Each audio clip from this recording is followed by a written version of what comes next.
Сәлеметсіздер ме достар, қош келдіңіздер менің каналыма. Бүгін сіздермен өте дәмді, оңай болып шығатын молочный девочка сүтті қыз тортының рецептісімен бөлісемін. Алдымен менің каналыма жазылып, лайк басып, қоңыраушаны басып кетулеріңізді сұраймын. Тортымызды әзірлеу үшін алдымен құрғақ ыдыс, ұн, ерітілген сары май, жұмыртқа, сгущенка керек болады. Қолымдағы разрыхлителді ұнның үстіне қосып араластырып аламыз.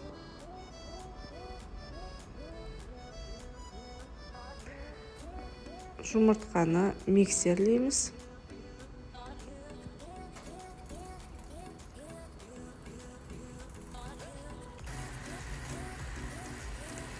Сгущенкамызды қосамыз. Миксерді тоқтатпаймыз, араластырып тұрамыз. Ерітілген сары майымызды қойып, тағы да араластырамыз.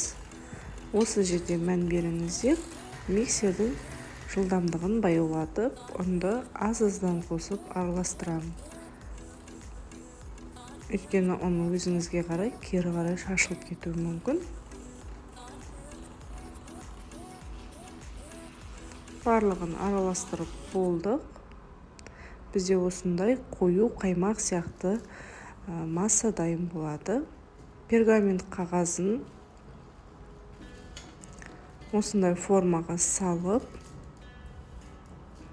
қысып аламыз. Сонда бізде дайын дөңгелек форма дайын болып шығады. Бұл маңызды емес, тәрелкені қойып сызып алуларыңызға да болады.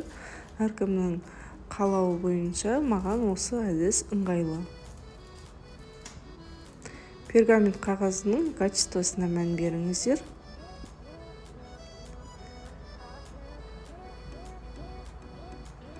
Қамырымызды ас қасықтан 4-еуін саламыз.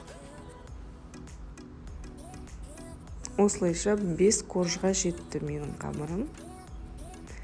Және бәрін бір тексетіп жайып шығамыз. Осы кезде пешті қыздырып қойыңыздар. 180-200 градус аралығында пеш қызып тұрсын.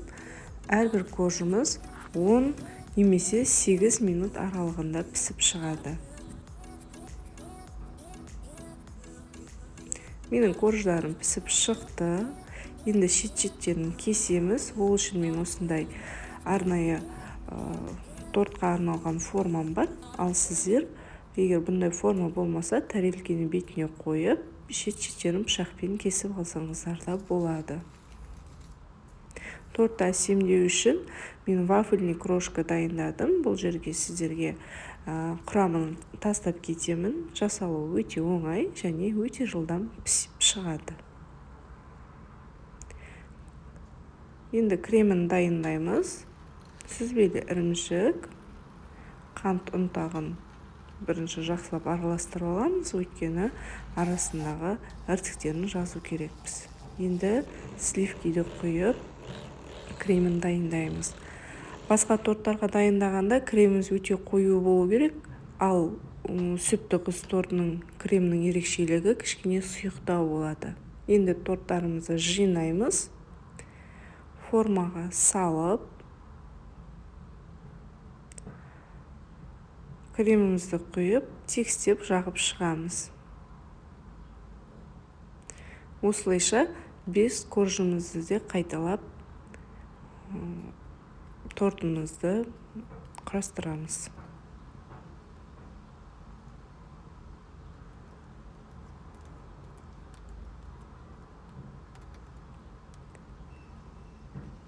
Ең үстіңгі қабатында кішкене тегістеп жағуға тырысыңыздар. Осылайша 5 корждан құралған тортымызды жинап болдық. Жан-жағын барлығын креммен тегістеп шығамыз.